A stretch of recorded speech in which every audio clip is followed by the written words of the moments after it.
ఈ జిల్లాలో గోవర్ధన్ రెడ్డి గారి నాయకత్వంలో వైఎస్ఆర్ కాంగ్రెస్ పార్టీ కదం దొక్కుతా ఉంది. గోవర్ధన్ రెడ్డి గారు భయపడట్లేదు. గోవర్ధన్ రెడ్డి గారు ఎఫెక్టివ్గా జగన్మోహన్ రెడ్డి గారి ఆదేశానుసారం ఈ జిల్లాలో పార్టీని నడిపిస్తా ఉన్నాడు. ఎక్కడికక్కడ ఈ ప్రభుత్వం చేసేటువంటి తప్పుదాలని ఎత్తి చూపెడతా ఉన్నాడు.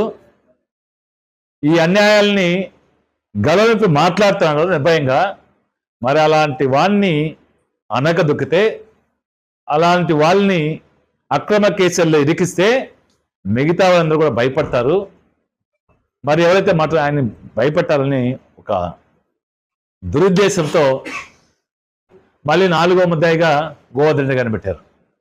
ఈ వైఎస్ఆర్ కాంగ్రెస్ పార్టీ నాయకులు మీరు ఎన్ని కేసులు పెట్టినా ఏం చేసినా ఎవరు కూడా భయపడే ప్రసక్తి లేదు.